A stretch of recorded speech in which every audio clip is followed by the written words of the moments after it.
Blender is already a feature-packed program that lets you do modeling, sculpting, texturing, animation, and even video editing. But what if I told you it also used to have its own game engine until the developers shut it down 7 years ago? So on your recommendation, today I'll make a game using Blender's discontinued game engine and see if it actually deserved to be shut down, or is it secretly better than some of the more popular game engines like Godot. Okay, so let's see what this Blender game engine thing is about. Blender game engine. What's that? UPBGE. I'm assuming this BGE stands for Blender Game Engine, but it doesn't look like the official website. Oh, there it is. I'm pretty sure we can trust Wikipedia. The Blender Game Engine is a free and open source 3D production suite used for making real-time interactive content. It was previously embedded within Blender, but support for it was dropped in 2019. Oh, so it was scrapped 7 years ago with the release of Blender 2.8. Okay, so we'll have to either use a pretty old version of Blender, which looks horrible from the screenshots, or should I trust this? UPBGE is an open source 3D game engine forked from the old Blender game engine. So it's based from the game engine that's discontinued. Okay, they're gaining my trust here. Let's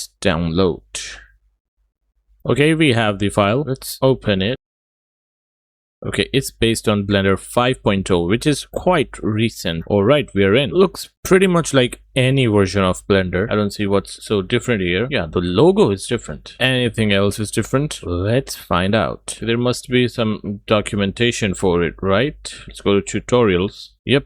Getting started. This sounds like something. This tutorial aims to show the basic concepts of UPBGE. That's a mouthful. Keep in mind that the focus of this tutorial are this and its game engine behavior. Although basic Blender navigation like selection, shortcuts, etc. and panels will be explained. Okay, so these are all very basic stuff like edges, meshes, triangles. I know about all that.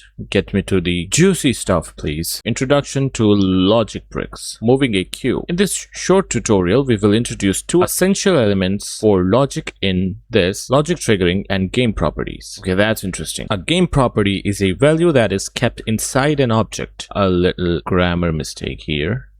A common use of game properties is another mistake. I'm pretty sure there should have been just one M here. The logic triggering is the act of triggering some kind of event in the game. After the detection of another mistake, what's going on with this? An event can happen. Okay, I'm going to ignore these from now on. Like, oh my. Setup scene. First, we must add objects to compose our scenes. We need a camera, a light, and a cube. We have a camera, a light, and a cube. Adding logic. Go to the logic bricks editor. Okay, how do I go to the logic bricks editor? We have layout, sculpting, texturing, compositing, scripting. Do I do this? Add a workspace. Yeah, there's game engine and game engine. Okay, here we are. We have something new here. What's this? It's a text editor. This is a Python console, and okay, this is the logic bricks editor. Add a keyboard sensor through the drop down menu. Add sensor. This one. Yep, keyboard. Okay, so the sensor is a kind of an input, I guess, like keyboard movement or collision. So do I do W? Then what? Add a AND controller through the drop down menu here. Okay, we add an AND controller. Add a motion actuator. Motion actuator. Interesting. So what does that do? Does it sense any kind of motion an object makes? Connect each brick by dragging and dropping one insert into another. Is this an insert? So we just connect them like this. Okay. On the keyboard sensor, click on the key field and press a key to assign a key to it. 2 steps ahead. On the motion actuator, insert the value 0.05 in the field Y of lock. We do 0.05. Start the game engine, pressing P while focusing on the 3D viewport. Let's see if that works. I don't think it works. I'm pretty sure I'm pressing the W key, but the cube doesn't seem to be moving. It's all linked properly, right? We have the key here and we have the state. Everything looks correct. Do I do any other key? Maybe D might work. Nope, nothing's working. Wait, what just happened? Where did my code go? Ah, I see. I put the code on the lights here. So whatever object I have selected, the logic bricks get added to that object. So I'll have to add these to the cube. Okay, my bad here. W and motion. Now we connect this to this and this to this. And if we press P, yep, now we're moving. Cool. Logic depending on properties. In the Logic Bricks editor, add a property through add game property. Add game property. Set its name to fuel. Alright. Type to integer and the value to 200. Alright. Okay, now here we can add a property sensor, set it to greater than. Now we can choose the property here, and now if we set the value, let's say 0, and put this also into the AND. So what I think should happen is, as long as the fuel is more than 0, this will return true, and since both of the conditions going into this are true, it will move forward. Okay, it's moving forward. Now if I do this 0, yep, it's not moving. It's very intuitive to work with. It's actually nice and pretty simple to understand. Okay, we're done with our first tutorial. Let's see what we have next. Introducing logic nodes. Now what's that do? Logic node add-on adds a large variety of logic nodes to the UPBGE game engine, enabling easy visual game development just like in Unreal Engine or Armory 3D. I see, so it's like the actual visual scripting. Why use logic nodes when there's logic bricks? Using nodes is effectively scripting in Python only visually. They have the advantage of being a lot more versatile than logic bricks. Logic bricks are fastest. This is because they're using Blender's native C++ API, which makes them simply creepy fast. Interesting choice of words there. Second fastest is custom Python code, and logic nodes are the slowest. Okay, so if the logic node is so slow, then why do we even care learning it? I mean, we have the basics done. It should be pretty easy to make a simple game out of it. Or should it? Let's try to make a kind of a top-down shooter. Let's just first set up our camera and add a ground. Now we can make our player. Looks okay to me. And we have our player now. Now we need to make it rotate somehow. We have the mouse. What is property? No, not property. Maybe motion. Yeah, we can rotate it on the z-axis. Let's say 15 degrees. Now if we connect this to this, what will happen? Okay, something's happening. Okay, what I can do is we can do wheel up, and then I can do another mouse movement, and we can do wheel down, and then we can add another actuator for motion. This time we do -1. So now if I move my mouse wheel down, it's rotating anti-clockwise, and if I move my mouse wheel up, we're moving clockwise. Now I need to add another mouse input. This time we do the left button, but now we need to spawn something, and that's going to be interesting. What does steering do? Do we do scene? No, scene is not it. Do we do game? Nope. Collection? No. Constraint? No, constraint isn't it. Added object. Add object. Object, probably cylinder. Full duplication. Is that it? Now if I play, there's no actual way to find out if the add object is the thing we're looking for. What if we do end object? Yeah, that's working. Let's try and look at the system console. Object cylinder from add object actuator is not in a hidden layer, so it needs to be in a hidden layer. Let's name this player and duplicate and name this enemy. Now in the material, metal red with a nice red color. So this is our enemy. If I hide it, now if we do enemy, yep, now we're spawning the enemies. Okay, so since I'm calling this from the player, it's spawning the enemies on the player. What if I place a bunch of empty objects around the player and spawn the enemies on their position? Let's add an always actuator and add a edit object actuator, and now if we just do this full duplication, now we have one of these here. We can just duplicate it and put it in this corner. Now if I play, we should have them spawning, but we'll not see them yet because they're out of our camera's vision. So now I want the enemies to move to the player, so we can use the always sensor. But what actuator do we do? Do we use steering? What do we need for this? We need a target object that can be our player, and we need a navigation mesh object. That's interesting. We have a navigation mesh. No, we don't. So in other game engines like Godot, you just add a navigation mesh and then it's generated based on the level's geometry. So what do we add into this? Do we add our ground? No, we cannot add our ground. Do I need to change its properties? Probably. This is the game settings. Okay, these are the object settings. Oh, we don't see anything here. Maybe in the physics tab. Yeah, there are some game settings here by default. Physics type. Okay, what is this? Probably this is physics type. Yeah, and here we can set it to navigation mesh. All right. Now if we select our enemy and select our ground. Okay, now we can select the ground as the navigation object. Ooh, if we play now. Yes, it's moving to the player. Still watching? Could you please scroll down and check if you're subscribed or not? We're so close to 8,000 subscribers now, and I want this channel to get monetized before the October of this year. It would mean the whole world to me if you subscribe to the channel. Let's go back to the video. And the enemies are spawning too. But it probably did it just once. Maybe I need to enable the pulse on this one. Yep. Now, there are probably too many. Maybe skip 30 ticks so that we get one every half seconds. But what if I want to add some randomness to it? We can add a property, call it spawn delay, make it float, and add a property actuator. And what if I want to do something random? Maybe this is it.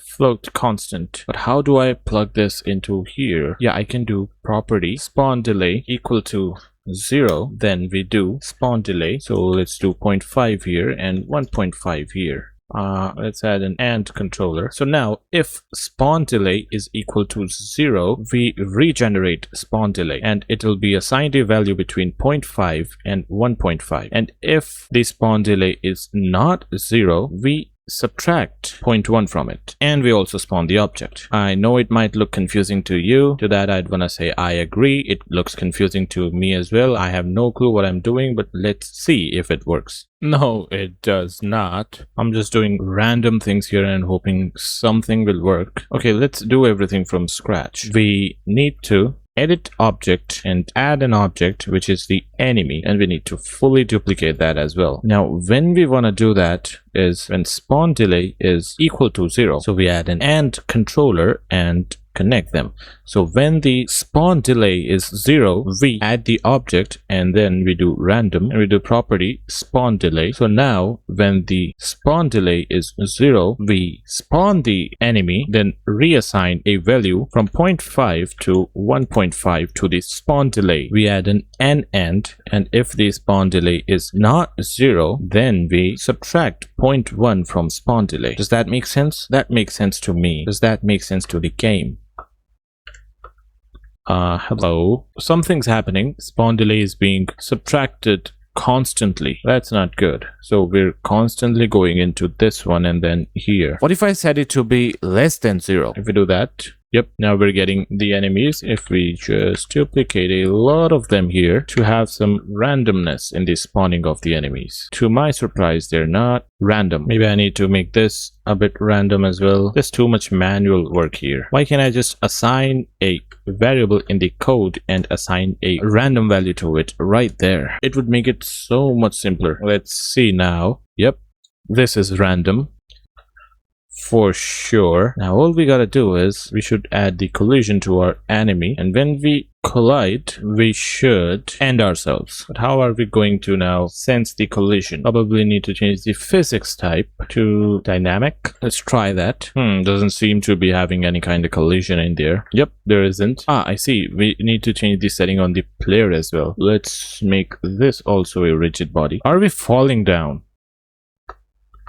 Yeah, I think we're falling down. That's not good. I guess we need to duplicate the ground and change its collision type.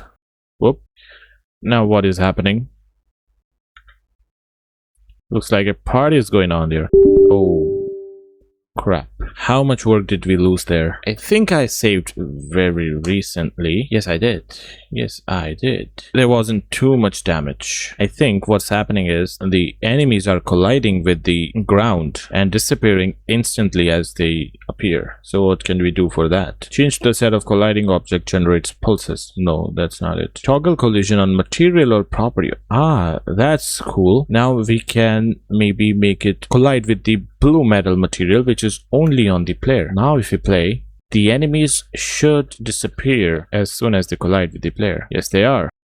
That's cool. Now we can add a health to our player, an integer, make it 100, and we can add a property sensor, and if health is less than 0, we quit the game. And how are we going to lose the health? So when the enemy collides with the player, we do property assign, but I want to assign a property to another object. How do I do that? Maybe edit object? No, not action, not camera, constraint, edit object, filter 2D, nope.